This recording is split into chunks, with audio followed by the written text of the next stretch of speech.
તો hello guys, અમે હવે જઈ રહ્યા છીએ અમદાવાદથી ખંભાત અને ખંભાતથી 7 કિલોમીટર દૂર આવેલું રાલેજ ગામ અને ત્યાં વહાણવટી સિકોતર માતાના મંદિરે જઈ રહ્યા છીએ। હું અને મારો નાનો ભાઈ ગાડીમાં બેસીને મસ્તી કરી રહ્યા છીએ। મારો નાનો ભાઈ ફોન જોવે છે અને હું આગળના રસ્તા જોઉં છું। તો ગાઈઝ, હવે અમે હાઈવે ઉપર આવી ગયા છીએ અને રસ્તો ખૂબ જ સારો છે, નજારો ખૂબ જ અહીંયા ગરમી ખૂબ જ હતી, પરંતુ ઝાડવાના લીધે અમને ગરમીનો અહેસાસ થતો નહોતો અને ઠંડક અનુભવાતી હતી। જુઓ ઝાડવા કેવા સુંદર લાગે। અમે ખંભાતની નજીક પહોંચવા આવ્યા ત્યાં નારિયેળીના ઝાડ ખૂબ જ હતા। જુઓ કેટલા સુંદર લાગે છે। વચ્ચે અમે નવી એક વસ્તુ જોઈ, એ ખૂબ જ સરસ હતી। તેને જાલફળી નામથી ઓળખવામાં આવે છે। તમે પણ એકવાર જરૂર ટેસ્ટ કરજો। હવે અમે ખંભાત પહોંચી ગયા છીએ અને ખંભાતની અંદર માર્કેટમાં જતા બજારમાં ખૂબ જ ટ્રાફિક। અહીંયાથી 7 કિલોમીટર દૂર સિકોતર માતાનું મંદિર આવેલું છે। અહીંયાના ઘર કેટલા જૂના છે।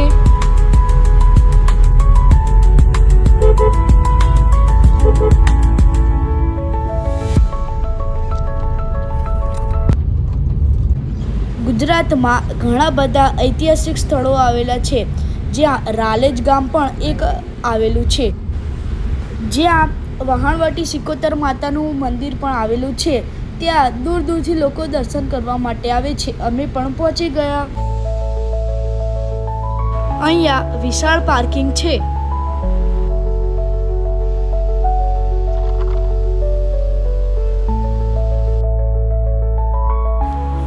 મંદિરની બહાર ઘણી બધી દુકાનો આવેલી છે, જ્યાં અગરબત્તી, પ્રસાદ, ધૂપ તમે લઈ શકો છો।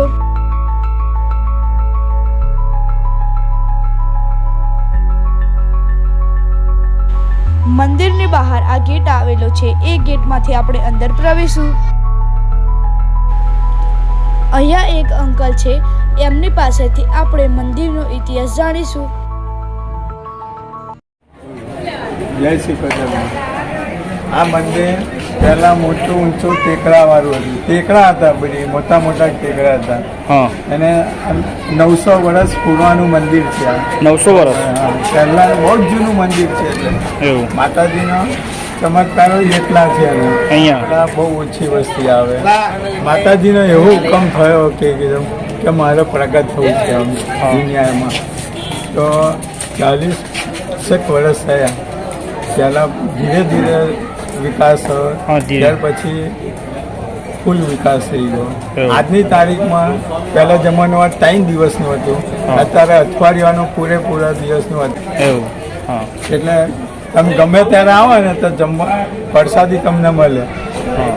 એટલે માતા અહીંયા આગળ દીવાદાની હતી। ઉષાનો થઈ ગયેલું ને ત્યાં એમને ચમત્કાર રીતે બચાવી લીધેલું, અને એટલે જગરૂસાનું વહાણવટી માતા નામ પડી ગયું।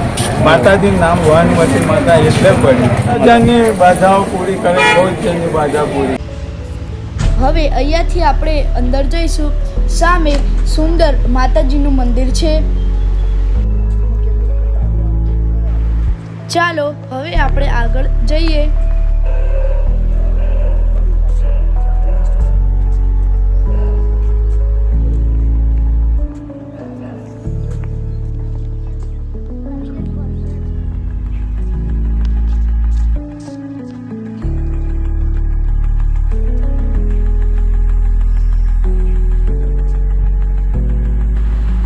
મંદિરની બહાર બેસવાની ખૂબ જ સારી સુવિધા છે।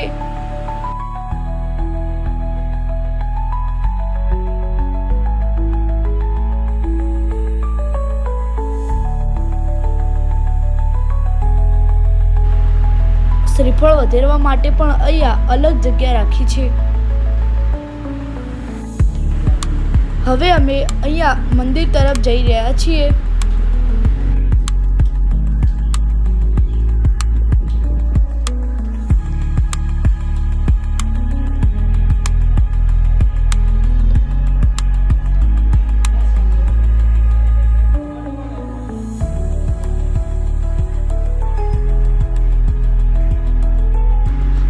અહીંયા ધર્મશાળા પણ આવેલી છે, જ્યાં તમે કોન્ટેક્ટ કરી રોકાઈ પણ શકો છો.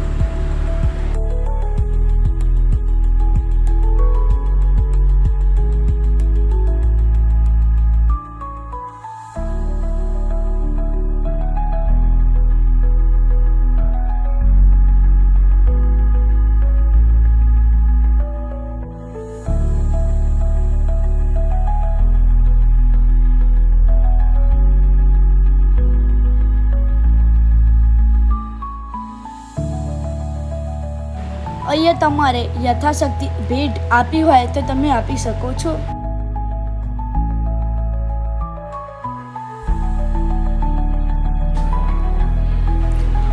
આ છે વહાણવટી સિકોતર માતાની સુંદર પ્રતિમા. કેટલી સરસ લાગે છે.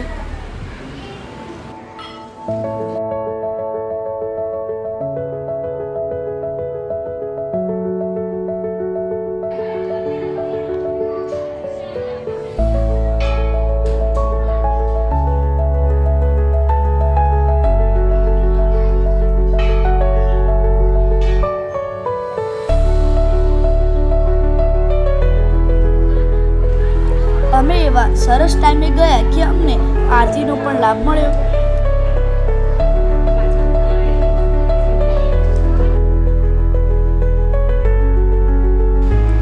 મંદિરની બાજુમાં સુંદર દરિયો પણ દેખાય છે અને અહીંયા બગીચો પણ આવેલો છે, ત્યાં તમે રમી પણ શકો છો. અહીંયા મંદિરની અંદર પંચાલ યાત્રિક ભવન આવેલું છે, જ્યાં તમે વિશ્રામ પણ કરી શકો છો. અહીંથી મંદિરનો સુંદર નજારો પણ જોઈ શકો છો. અહીંયા ભક્તોને ગરમી ન લાગે તે માટે શેડની પણ સરસ વ્યવસ્થા કરવામાં આવી છે.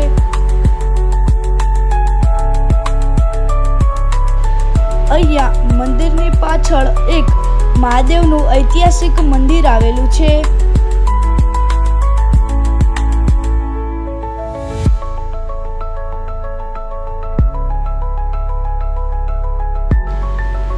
આ મંદિર ખૂબ જ ઐતિહાસિક છે અને અહીંયા 12 જ્યોતિર્લિંગના દર્શન થાય છે.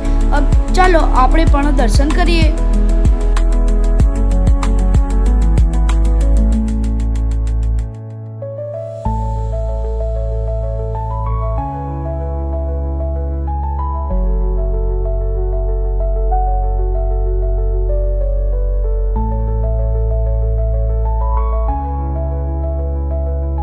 મંદિરની અંદર સૌપ્રથમ નંદી મહારાજના દર્શન કરવા મળશે. ત્યારબાદ આપણને 12 જ્યોતિર્લિંગના દર્શન થશે.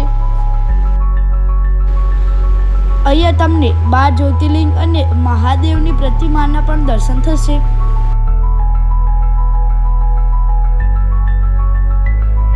અહીંયા તમને ઘણા બધા દેવી અને દેવતાઓના દર્શન કરવા મળશે.